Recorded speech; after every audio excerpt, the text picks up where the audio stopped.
Agar siz 65 yoshdan oshgan bo'lsangiz yoki uyingizda ota-onangiz, buvingiz, bobongiz pensiya olayotgan bo'lsa, bugungi ma'lumotni albatta oxirigacha eshiting. Chunki 2026 yilda pensionerlar bo'yicha eng ko'p chalkashlik aynan bitta savol atrofida bo'ladi. Men qaysi guruhga kiraman va menga qanday tartib qo'llanadi? Kimdir pensiyasini qayta hisoblatishi mumkin. Kimdir ustama olishi mumkin. Kimdir hujjatdagi bitta xato sabab pulidan ayrilishi mumkin. Yana kimdir umuman ortiqcha xavotir qilmasligi kerak. Men bugun sizga pensionerlarni shartli ravishda 4 ta guruhga ajratib tushuntirib beraman. Bu rasmiy guruh degan alohida nom bo'lmasligi mumkin. Lekin amaliyotda pensiya masalasini tekshirishda odamlar aynan shu 4 yo'nalish bo'yicha farqlanadi. Shu sababli videoni diqqat bilan ko'ring. O'zingizni, turmush o'rtog'ingizni yoki ota-onangizni qaysi guruhga mansubligini aniqlab olasiz. Hozirning o'zida kanalga obuna bo'ling va videoga like bosing. Chunki bunday ma'lumotlar bir qarashda oddiy ko'rinadi. Lekin vaqtida bilmagan odam keyin oyma-oy pul yo'qotishi mumkin. Men ko'p yillardan beri pensiya, nafaqa ish staji, hujjatlarni tiklash va qayta hisoblash masalalarida odamlarning eng ko'p qiladigan xatolarni ko'rib kelaman. Oldin ko'pchilikda bitta oddiy tasavvur bor edi. Odam pensiyaga chiqdi, pensiyasi tayinlandi. Tamom, endi shu pulni olib yuraveradi. Kimdir qo'shimcha ishlasa ham, kimdir yetim yoshga kirsa ham, kimdir turmush o'rtog'idan ayrilsa ham, ko'pchilik pensiya ishini qayta ochish kerakligini bilmas edi. Endi esa vaziyat ancha murakkablashgan. Birinchidan, hujjatlar elektron bazalarda tekshiriladi. Ya'ni sizning mehnat daftarchangizdagi yozuv, ish haqi ma'lumotlari, soliq va bandlik ma'lumotlari, nogironlik holati, yashash joyi, bank kartasi. Hatto ba'zi hollarda chet elga chiqish-kirish ma'lumotlari ham tizimlarda solishtirilishi mumkin. Ikkinchidan, pensiya miqdoriga ta'sir qiladigan omillar ko'paydi. Ish staji, o'rtacha ish haqi, qo'shimcha ustamalar, yosh bo'yicha imtiyozlar, boquvchisini yo'qotganlik holati, nogironlik, yolg'iz yashash, parvarishga muhtojlik, ishlayotgan yoki ishlamayotgan pensioner bo'lish kabi holatlar. Uchinchidan, 2026 yilga borib odamlar orasida yana bir katta farq paydo bo'ladi. Kimning hujjatlari tartibda, kimniki esa eski qog'ozlarda qolib ketgan. Aynan shu farq pensiya qayta hisoblanganda yoki qo'shimcha to'lov so'ralganda katta ahamiyatga ega bo'ladi. Masalan, bir odamda 38 yil ish staji bor, lekin elektron bazada faqat 22 yil ko'rinadi. Boshqa bir odamda esa ish staji kamroq, lekin barcha hujjatlari toza, ish haqi ma'lumotlari bor. Shuning uchun u pensiyasini aniq va o'z vaqtida oladi. Shu sababli men bugun 65 yoshdan oshgan pensionerlarni 4 ta guruhga ajratib tushuntiraman. Bu sizga o'zingizni tekshirish, xavf bor yo'qligini bilish va kerak bo'lsa, oldindan harakat qilish imkonini beradi. Birinchi guruhga eng ko'p odam kiradi. Bu guruh vakillari yoshga doir pensiya oladi. Ya'ni erkaklar yoki ayollar belgilangan pensiya yoshiga yetgan, kerakli ish stajini to'plagan va ularga oddiy tartibda pensiya tayinlangan. 65 yoshdan oshgan ko'pchilik aynan shu guruhda bo'ladi. Bu guruhdagi odamlar nimani tekshirishi kerak? Eng avvalo, pensiya tayinlanganda hisobga olingan ish staji to'liq kiritilganmi yoki yo'qmi? Men oddiy misol keltiraman. Hasan ota 16 yoshda. U 1979 yildan 2019 yilgacha turli korxonalarda ishlagan. Umumiy hisobda 1 yilga yaqin mehnat qilgan. Lekin pensiya tayinlanganda uning 1992 yildan 1996 yilgacha ishlagan davri bo'yicha arxiv ma'lumoti topilmagan. Natijada tizimda 4 yil staj kam hisoblangan. Bir qarashda 4 yil nima bo'pti deyishingiz mumkin. Lekin pensiya hisobida har bir yil ahamiyatli bo'lishi mumkin. Ayrim holatlarda bu oyga 100 ming yoki undan ham ko'proq farq qilishi mumkin. Bir yilga hisoblasangiz. Bu 600 mingdan 1 million 200 ming so'mgacha yo'qotish degani. 5 yil davomida esa bu ancha katta pul bo'ladi.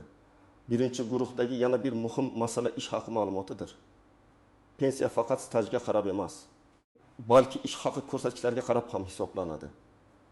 Agar sizning eng yaxshi yillaringizdagi ish haqi past ko'rsatilgan bo'lsa yoki umuman topilmagan bo'lsa, pensiya miqdori kamayib chiqishi mumkin. Masalan, Dilbar opa 65 yoshda u Sovet davrida va mustaqillikning ilk yillarida buxgalter bo'lib ishlagan. O'sha yillarda uning maoshi o'rtachadan yuqori bo'lgan. Lekin pensiya tayinlanganda faqat keyingi yillardagi kamroq daromadlari kiritilgan. Agar arxivdan eski ish haqi ma'lumotlari topilsa, uning pensiyasi qayta ko'rib chiqilishi mumkin. Bu guruhdagi odamlar haddan tashqari vahima qilishi shart emas. Agar pensiya tayinlanganda barcha hujjatlar topshirilgan, mehnat daftarchisidagi yozuvlar to'g'ri, ish haqi ma'lumotlari to'liq bo'lsa. Lekin men doim bitta narsani aytaman. Men pensiya olayapman-ku, demak hammasi joyida deb o'ylash xato. Pensiya olayotgan bo'lishingiz pensiya to'g'ri hisoblanganini avtomatik anglatmaydi. Ikkinchi guruhga 65 yoshdan oshgan bo'lsa ham ishlashda davom etayotgan pensionerlar kiradi. Bu odamlar maktabda qorovul bo'lib ishlashi mumkin. Korxonada maslahatchi bo'lishi mumkin. Bozor yoki do'konda rasmiy ishda turishi mumkin. Ayrimlari yakka tartibdagi tadbirkor sifatida faoliyat yuritadi. 2026 yilda aynan ishlayotgan pensionerlar alohida e'tibor talab qiladigan guruh bo'ladi. Nega? Chunki ishlayotgan pensionerda ikkita yo'nalish bor. Bir tomondan u pensiya oladi. Ikkinchi tomondan daromad oladi. Va u bo'yicha ijtimoiy to'lovlar, soliq ma'lumotlari, mehnat shartnomasi bilan bog'liq yozuvlar paydo bo'ladi. Agar bu ma'lumotlar to'g'ri yuritilsa, kelajakda pensiyani qayta hisoblash yoki qo'shimcha staj masalasida foyda berishi mumkin. Agar noto'g'ri yuritilsa, muammo tug'dirishi mumkin. Masalan, Rustam aka 67 yoshda. Pensiyaga chiqqanidan keyin ham xususiy firmada 3 yil ishladi. Firma uni rasmiy ishga olgan, oylik maoshdan kerakli to'lovlar ushlab qolingan. Rustam aka, men allaqachon pensionerman, bu 3 yil menga kerak emas, deb o'ylashi mumkin. Lekin ayrim holatlarda pensiya qayta hisoblanadigan bo'lsa, bu davrning to'g'ri qayd etilgani ahamiyatli bo'ladi. Eng kamida uning mehnat faoliyati qonuniy ekanini ko'rsatadi. Bosh misol. Mavluda opa 66 yoshda kafeda oshpaz bo'lib ishlaydi.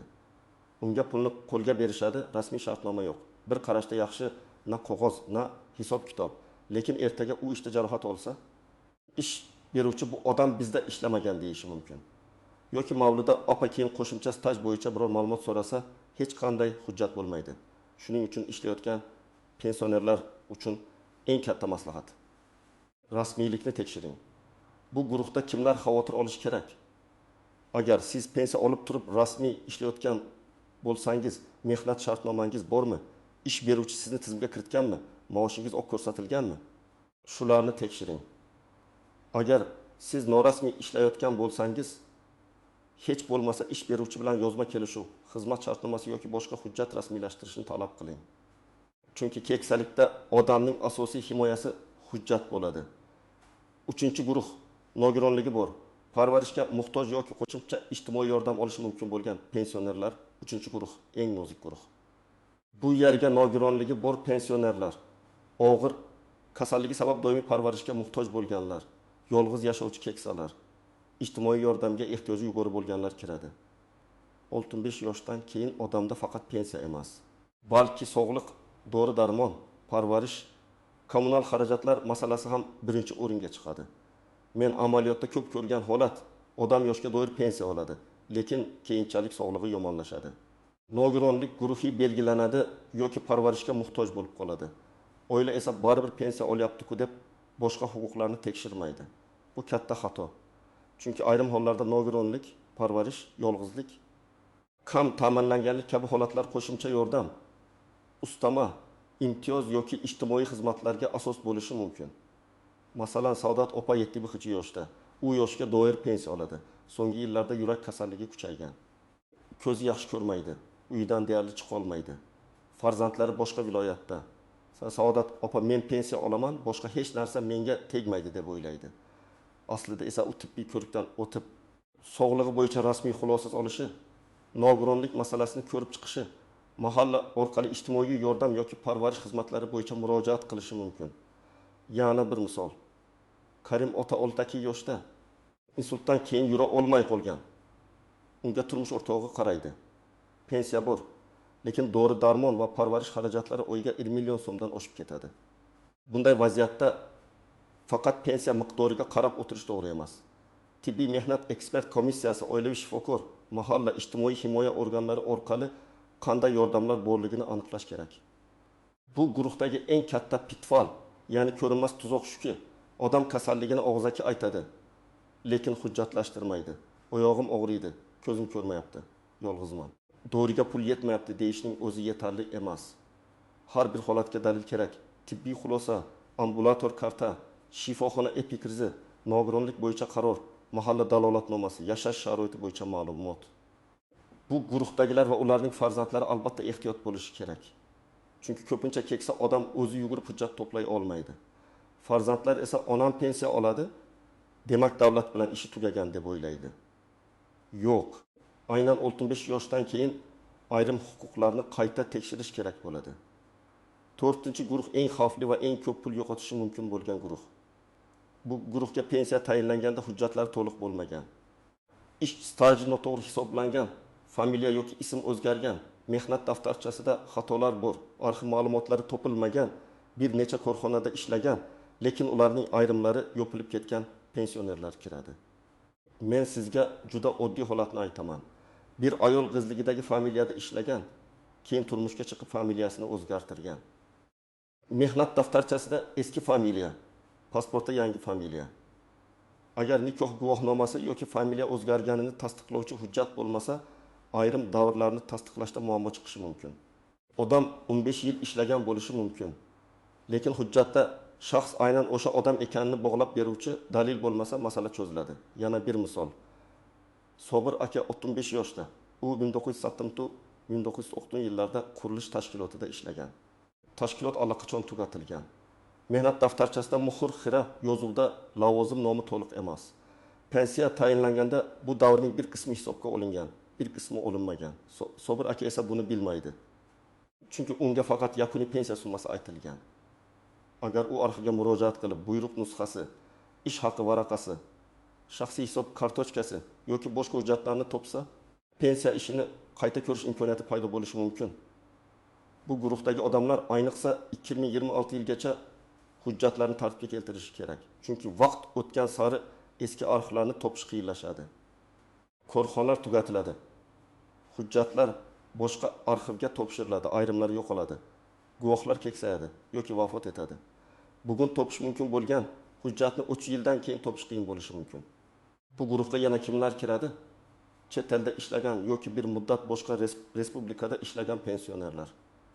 Harbiy xizmat, ichki ishlar, tibbiyot, ta'lim, zararli mehnat sharoiti, qishloq xo'jaligi, mavsumiy ishlar kabi murakkab stajga ega odamlar.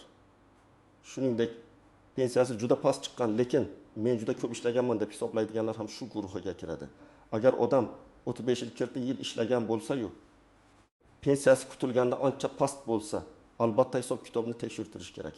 Endi men sizga eng muhim nozik jihatlarni aytaman. Birinchi nozik jihat.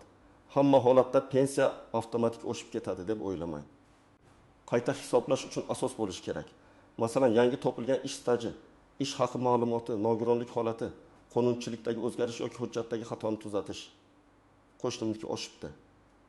Meniki ham oshsin degan murojaat yetarli bo'lmaydi. Ikkinchi nozik jihat. Arza bermasangiz, ayrim masalalar ko'rib chiqilmay qolishi mumkin. Ba'zi to'lovlar yoki qayta hisoblashlar tizim orqali avtomatik amalga oshiriladi.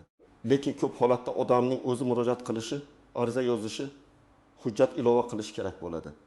Shuning uchun ular o'zlari biladi deb kutib o'tirmang. Uchinchi nozik jihat. Hujjatdagi kichik xato katta muammo tug'diradi. Masalan, tug'ilgan sana bir joyda 1979 yil, boshqa joyda 1960 yil yozilgan. Ism bir hujjatda Abdulla, boshqasida Abdulla bo'lishi mumkin. Otasining ismi tushib qolgan bo'lishi mumkin. Bunday narsalar oddiy ko'rinadi, lekin pensiya ishida shaxsni aniqlashda muhim bo'ladi. Hujjatlarni topshirishdan oldin ism, familiya, tug'ilgan sana, pasport ma'lumotlari, mehnat daftarchasidagi yozuvlarni bir-biriga solishtiring. 4-nozik jihat bank kartasi va yashash manzili. Pensioner boshqa joyga ko'chib ketgan bo'lsa, ro'yxatdan o'tish manzili o'zgargan bo'lsa, bank kartasi muddati tugagan bo'lsa, karta bloklangan bo'lsa, pensiya to'lovi vaqtida tushmasligi yoki qaytarilishi mumkin. Bu ayniqsa yolg'iz yashovchi keksalarda ko'p uchraydi. Farzandlar oyda bir marta bo'lsa ham kartaning ishlayotganini, SMS xabarnoma bor yo'qligini, pul tushgan tushmaganini tekshirish kerak. 5-nozik jihat ishonchnoma orqali pensiya olish. Ba'zi pensionerlar kasalligi sabab pensiyasini o'zi ola olmaydi va farzandiga ishonchnoma beradi. Bu qonuniy yo'l bo'lishi mumkin, lekin ishonchnoma muddati to'g'ri rasmiylashtirilgani pensionerning roziligi juda muhim. Afsuski, amaliyotda keksa odamning pulini o'zi to'liq ko'rmaydigan holatlar ham uchraydi. Men buni ochiq aytaman. Pensionerning pensiyasi avvalo pensionerning o'z ehtiyoji uchun sarflanishi kerak. 6-chi nozik jihat.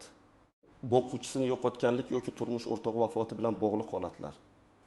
Agar pensionerning turmush o'rtog'i vafot etsa, ayrim hollarda mavjud pensiya turi, nafaqa yoki boshqa to'lovlar bo'yicha tanlov masalasi paydo bo'lishi mumkin. Bu har doim ham ikkalasini ham olaman degani emas. Lekin qaysi to'lov foydaliroq, qaysi asosda murojaat qilish mumkin? Buni mutaxassis bilan tekshirish kerak. Endi men sizga aniq qadamlarni aytaman. Birinchi qadam, o'zingizni dard guruhdan qaysi biriga kirishingizni aniqlang. Agar siz oddiy yoshga doir pensiya olsangiz, birinchi guruhdasiz.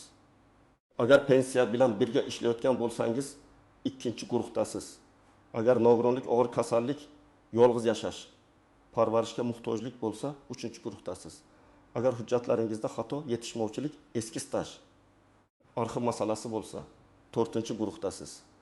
Ba'zi odamlar bir vaqtning o'zida 2 yoki 3 guruhga ham kirishi mumkin. Masalan, 67 yoshli ishlayotgan pensionerning mehnat daftarchasida ham xato bo'lishi mumkin. Ikkinchi qadam, pensiya ishingiz bo'yicha ma'lumot so'rang. Buning uchun yashash joyingizdagi pensiya bo'limiga, ijtimoiy himoya organlariga yoki tegishli davlat xizmatlari markaziga murojaat qilishingiz mumkin. Arizada oddiy qilib yozing. Menga tayinlangan pensiya hisobida qaysi ish staji davrlari va qaysi ish haqi ma'lumotlari inobatga olingani haqida ma'lumot berishingizni so'rayman. Agar qayta hisoblash uchun asos bo'lsa, taqdim etilgan yangi hujjatlar asosida pensiyamni qayta hisoblab berishingizni so'rayman deb yoziladi. Uchinchi qadam, hujjatlarni yig'ing. Eng kerakli hujjatlar: pasport yoki ID karta, pensiya guvohnomasi yoki pensiya tayinlanganiga oid ma'lumot, mehnat daftarchasi, ish haqi ma'lumotnomalari, arxiv ma'lumotlari, nikoh yoki familiya o'zgarishini tasdiqlovchi guvohnoma, tug'ilganlik haqidagi hujjatlar, harbiy xizmat hujjati, nogironlik bo'yicha xulosa, tibbiy epikrizlar, bank rekvizitlari. Hamma hujjatning nusxasini alohida papkaga soling.